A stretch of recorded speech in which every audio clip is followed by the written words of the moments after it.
नमस्कार प्यारे साथियों। तो जैसा कि आप सबसे हमने कहा था कि द संडे स्टोरीज नाम का उपलक्ष्य आप सबके लिए हम कुछ स्पेशल चालू करने का बात कर रहे थे, तो वो उस स्पेशल उपलक्ष्य में इसी को हमने चालू किया है, जो कि आप सबके स्नेह प्रेम से इस चैनल को आपने 1K सब्सक्राइबर्स तक पहुंचाया है और बहुत जल्द हमें उम्मीद है कि आप इसको नेक्स्ट लेवल तक भी ले जाएंगे अपने ही प्यार से, अपने ही सपोर्ट से। तो जैसा कि आप देख रहे हैं कि कहीं ना कहीं हमारा सुबह 10 बजे जो है वो करंट अफेयर्स आपको मिल जाता है चैनल पे, और शाम के समय में आपको वर्ल्ड अफेयर्स के भी वीडियोस मिल जाते हैं। तो आप सबने इन कंटेंट्स को बहुत प्यार दिया है और आप सबका प्यार जो है वो इस लेवल पे अब हो चुका है कि हम और बेहतर आप सबके लिए कुछ करना चाहते हैं। तो उसी उद्देश्य से हमने ये नया इनिशिएटिव चालू किया है द संडे स्टोरीज, जिसमें हम एग्जाम के पर्सपेक्टिव से स्टूडेंट्स को तो कवर करेंगे ही, लेकिन सभी वर्ग के लोगों के लिए जो कहीं ना कहीं पूरे सप्ताह वो व्यस्त रहते हैं और किन्हीं कारणों से उनका जो है वो एक अपडेट नहीं मिल पाता, तो हम अपने जनता को जागरूक करना चाहते हैं और उस जागरूक जनता के लिए हम ये इनिशिएटिव चालू किए हैं कि जो भी मतलब पूरे सप्ताह का खबर होगा,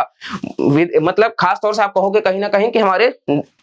राष्ट्रीय स्तर पर, क्योंकि अंतरराष्ट्रीय स्तर पर तो हमने वैसे भी देखा हुआ है, तो यहाँ पर हम राष्ट्रीय स्तर पर चीजों को कवर करने की कोशिश करेंगे। और बस आपका जो भी सपोर्ट रहेगा, जो भी आपका फीडबैक रहेगा, क्योंकि हमारा फर्स्ट है, तो आप उसको भी सजेस्ट कर सकते हो कि हम क्या इसमें रिफॉर्म्स ला सकते हैं, मोस्ट वेलकम होगा। और आप इसको मैक्सिमम लोगों तक शेयर करिएगा ताकि हमको भी पता चले कि हमारे इनिशिएटिव्स को आप कितना पसंद कर रहे हैं। तो चलिए बगैर किसी देरी के शुरुआत करते हैं और इस वीडियो को प्रेजेंट हम रजत दुबे आपके सामने कर रहे हैं और इसके बाद में पहला टॉपिक हम देखते हैं। ठीक है, तो ये आप देखेंगे कहीं ना कहीं बहुत ही दुखद घटना जो है वो आपको देखने को मिल चुकी होगी। लगभग 300 के आसपास लोग जो हैं वो मारे जा चुके हैं ओडिशा के ट्रेजेडी में, जहां पे आपने देखा होगा कि कहीं ना कहीं सिग्नल फेलियर जो है वो सस्पेक्ट किया गया और रेलवे ने इसके लिए हाई लेवल प्रोब भी गठित करी है। तो ये अपने आप में बहुत ही ज्यादा दुखद समाचार है और पहला ही खबर हम इसके साथ कभी भी नहीं चाहते थे कि शुरुआत हो, लेकिन कहीं ना कहीं ये आज हम कह सकते हैं कि भारत को 75 साल हो चुके हैं और हम टेक्नोलॉजी में इतना आगे हो चुके हैं, लेकिन स्टिल जो मोड ऑफ कम्युनिकेशन सबसे ज्यादा हम इस्तेमाल करते हैं उसमें अगर इतना बड़ा मेजर लूप होल्स आने लग जाएगा तो ये अपने आप में एक सवालिया निशान पैदा करता है।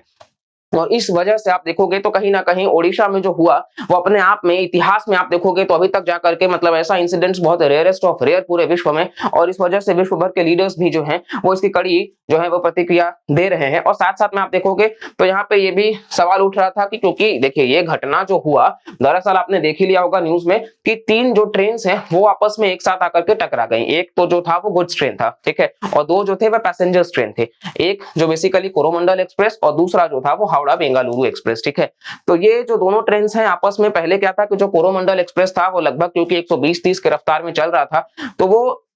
अमूमन आप देखेंगे तो बेसिकली ये मेन लाइन होता है और ये लूप लाइन होता है। ठीक है, इधर फिर मेन लाइन और ये लूप लाइन। तो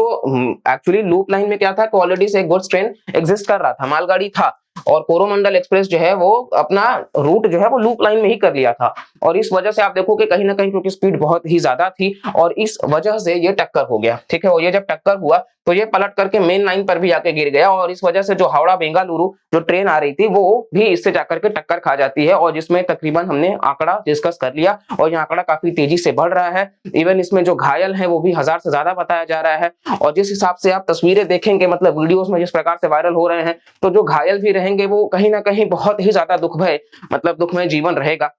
तो अपने आप में हम बस यही प्रार्थना करेंगे उन सभी के लिए, इस ऊपर वाले से कहीं ना कहीं मतलब सभी के लिए जितना हो सकता है, क्योंकि ये सिर्फ आंकड़े नहीं है, ये पूरे परिवार है, उनकी उम्मीद है, उनका मतलब सबका एक प्रेम थे। तो अचानक से ऐसे बड़े इंसिडेंट्स होना कहीं ना कहीं बेहद दुखद बात है और इस पर बहुत ज्यादा हम कह नहीं सकते। हालांकि रात भर से एडमिनिस्ट्रेशन जो है वो चालू है, डॉक्टर्स जो है वो वहां पे काम कर रहे हैं। हालांकि इस पे हम कहीं ना कहीं कह सकते हैं कि करप्शन वगैरह भी, इसीलिए रेलवेज में हमेशा कहा जाता है कि एक मुद्दा होता है, तो इसको भी कहीं ना कहीं मतलब एड्रेस किया जाना चाहिए। और साथ साथ में आप देखोगे तो कहीं ना कहीं सबसे ज्यादा जरूरी है जो कवच सिस्टम की भी बात उठी इसी चीज में कि कवच जो है, तो कवच बेसिकली आप देखोगे भारत के द्वारा स्वनिर्मित है, इंडिजिनसली डेवलप्ड है, जो बेसिकली 2 ट्रेन अगर आपस में आ रहे हैं तो उनको कोलिजन करने से रोकेंगे। अगर अचानक से बहुत तेजी से आ रहा है तो अपने आप मतलब रुक जाएंगे।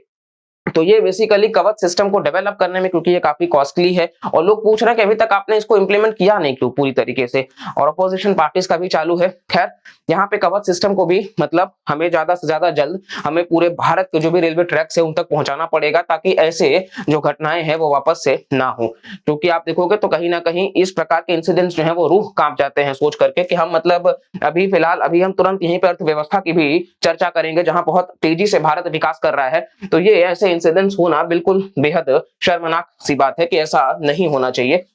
और इसी चीज को लेकर के फिर से हम बस इतना ही कहेंगे कि बस ऊपर वाला सबको मतलब उस लेवल पे रखे कि हाँ कहीं ना कहीं हर कोई इस चीज से आगे निकल सके। और यहाँ पे हम कई सारे लोगों से मतलब जानने को मिला कि मतलब वो बोलते हैं ना कि मतलब रूह कांप जाता है ऐसे इंसिडेंट्स को सोच करके। ठीक है, तो बस चलिए, और इसी के साथ साथ में आप ये देखिए, ये दृश्य जिसकी हम आपसे बात कर रहे थे, किस प्रकार से मतलब लोग जो हैं वो लोकल्स भी जो वहां पे हैं वो मतलब बहुत ज्यादा जो सहयोग कर सकते हैं वो लगातार कर रहे हैं। मतलब बोगियां आप देख रहे हैं किस प्रकार से उलझी, मतलब एकदम खिलौनों की तरह गिरी हुई हैं। तो ये आप देख सकते हो कि किस प्रकार से जो है वो नुकसान हुआ है।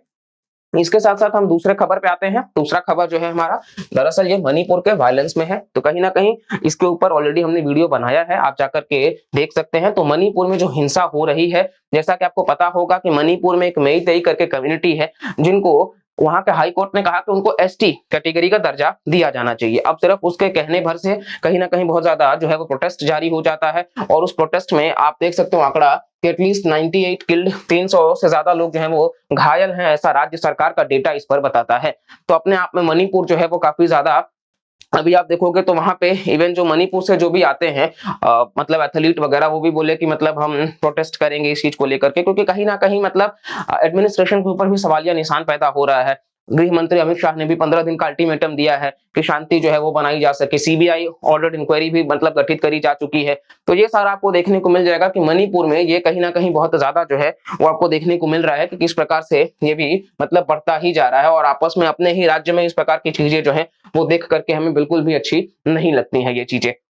हालांकि मणिपुर की राजधानी की आप बात करिएगा तो मणिपुर जो है वो इम्फाल में है, और भारत के नॉर्थ ईस्ट में ये लाई करता है। ठीक है, म्यांमार के साथ बॉर्डर शेयर करता है। बाकी डिटेल में आपको जानकारी लेना है तो आप उस वीडियो को जाकर के जरूर देखिएगा, और ये दृश्य आपको देखने को मिल रहा होगा। इसके अलावा आप देखेंगे तो कहीं ना कहीं अभी रेसलर्स प्रोटेस्ट भी जारी है। इसके ऊपर भी हमने ऑलरेडी एक वीडियो बनाया है कि रेसलर्स प्रोटेस्ट कर ही क्यों रहे हैं। तो जो रेसलिंग फेडरेशन ऑफ इंडिया के चीफ हैं ब्रिजभूषण शरण सिंह, उनके खिलाफ कहीं ना कहीं आपने देखा होगा सेक्सुअल हैरेसमेंट के केसेस जो हैं वो फाइल किए गए हैं, और साथ साथ में कई सारी जो हैं वो यंग जो रेसलर्स हैं उन्होंने इनके खिलाफ मतलब सेक्सुअल हैरेसमेंट के केस लगाए हैं। तो इसी को लेकर के यहाँ पे ये लोग प्रोटेस्ट में बैठे हैं कि उनको हटाया जाना चाहिए, और कहीं ना कहीं क्योंकि वो बीजेपी से एमपी भी रह चुके हैं, और इस वजह से कहीं ना कहीं ये भी कहा जा रहा है कि पॉलिटिकल इन्फ्लुएंस है, और मतलब कई सारी बातें करी जा रही हैं कि प्राइम मिनिस्टर इस बीच क्यों नहीं बोल रहे हैं। जब उनको पीठ थपथपाना होता है तब तो वो जरूर आते हैं रेसलर्स के पास में, लेकिन अभी इस वक्त क्यों वो मौन बैठे हुए हैं।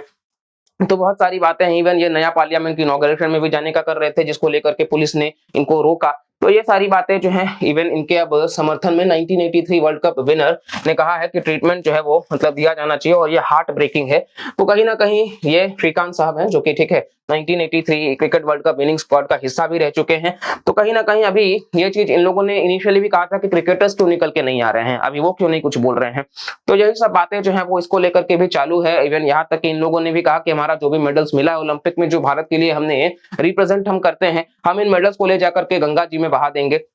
हरिद्वार जाने की बात करी, और ये सारी चीजें जो हैं वो चल रही हैं। हालांकि फिर से हम वही बात कहेंगे कि ये दुखद है, क्योंकि यही वो शेर हैं जो हमारे देश का नाम ऊंचा करते हैं, तिरंगे की शान बढ़ाते हैं ओलंपिक्स में जाकर के, जहां विश्व स्तर पर ये सबसे बेहतरीन प्रदर्शन करके आते हैं। जबकि आपको भी पता है कि हमारे देश में खेल से लेकर के कितना ज्यादा मतलब एक तो चैलेंजेस है, ऊपर से रूढ़िवादी सोच है। तो उन सबको पार करके और फिर वहां तक पहुंचना अपने आप में बहुत बड़ी बात है। तो बिल्कुल इनके खिलाफ जो भी हो रहा है जस्टिस होना चाहिए, हम इसी चीज की उम्मीद करेंगे। इसके अलावा आप बेसिकली देखोगे तो कहीं ना कहीं ये उम्मीद में ही अपने आप में देख रहे हैं।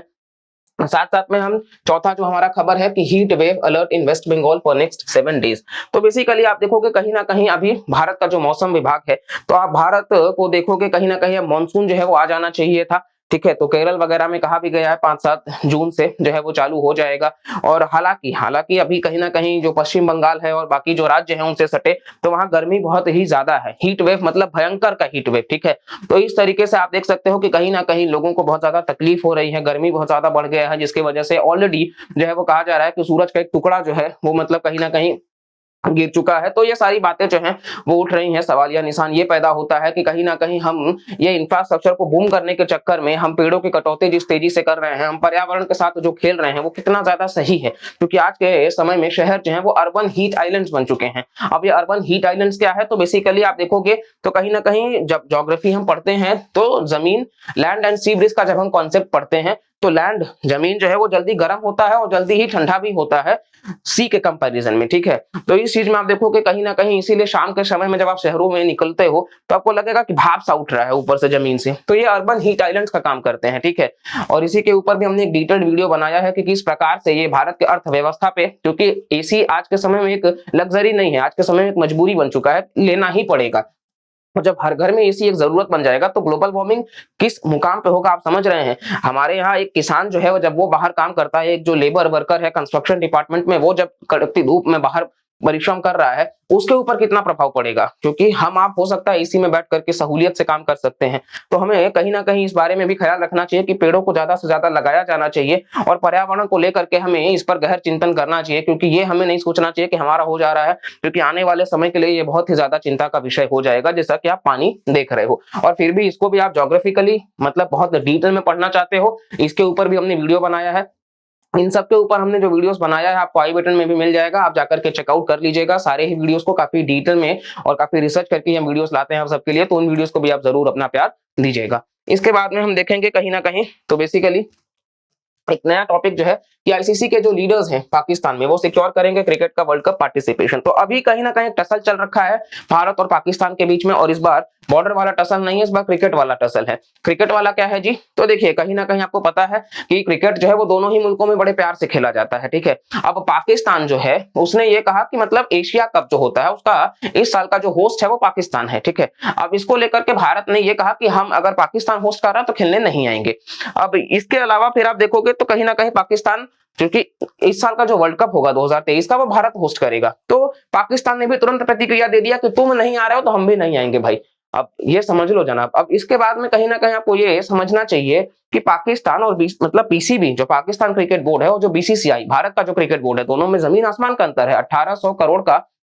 बीसीसीआई का अपने आप में इनका जो है वो रेवेन्यू है, इतना ज्यादा उनका नेटवर्थ है, तो आप समझ सकते हो कि कितना बड़ा ये बात बोल रहे हैं। और बीसीसीआई मतलब जय शाह जो है उन्होंने मतलब वो बीसीसीआई के भी पद पे हैं और एशियन क्रिकेट बोर्ड के भी पद पे हैं, तो दोनों पद पे रहते हुए उन्होंने ये निर्णय लिया। और इसके बाद में फिर श्रीलंका जैसी कंट्री ने भी कहा कि हम पाकिस्तान जाकर के नहीं खेलेंगे, क्योंकि ऑलरेडी उनकी कंट्री एक बार जब मैच खेलने गई थी जो आतंकवादी हमला हुआ था उनके ऊपर, तो इस वजह से वो नहीं जा रहे हैं, ठीक है। तो पाकिस्तान ने बोला, अब रमीज राजा जो है वो बोल दिए जब ये बात की नहीं हम भी नहीं मतलब भारत जाएंगे, तो रमीज राजा को पीसीबी के पद से हटा भी दिया जाता है, एक नए महारथी को बिठाया जाता है। और फिर इसके बाद में वो जो है वो बोलते हैं हाइब्रिड मॉडल होना चाहिए, चलो ठीक है, हम मतलब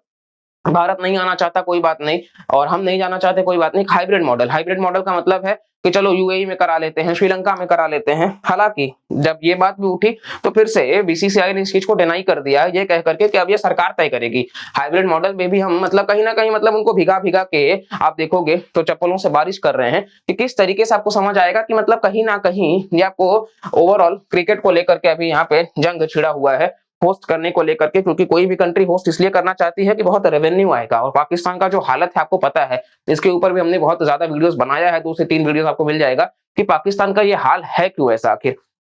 तो उसके ऊपर अगर वो कहीं ना कहीं उनको थोड़ा भी बेनिफिट मिल रहा था तो वो भी जाता हुआ सा नजर आ रहा है, तो इस वजह से ये भी चर्चा का विषय बना हुआ है। इसके अलावा आप देखेंगे तो हमारा अगला जो टॉपिक है कि भारत का जो जीडीपी है वो बीट करता है एक्सपेक्टेशंस को। कहीं ना कहीं इंडियन जो जीडीपी है उसने मतलब बहुत ही रैंपेंट लेवल पे ग्रोथ दिखाया है और Bharat world largest growing economy इस वक्त बन चुका है और साथ साथ में जर्मनी रिसेशन आ चुका है। तो कहीं ना कहीं बात हो रही है कि भारत हो सकता है टॉप 4 में आ जाए बहुत जल्द। और इसी के साथ साथ में हमको हालांकि जो यूएस और चाइना का गैप है वो बहुत बड़ा है, मतलब हमको वहां टॉप सेकंड थर्ड पहुंचना बहुत मेहनत करना होगा, क्योंकि चाइना जो है वो लगभग $20 ट्रिलियन की इकोनॉमी है, भारत अभी भी लगभग $3.5-4 ट्रिलियन का इकोनॉमी है। तो हमको मेहनत तो करना होगा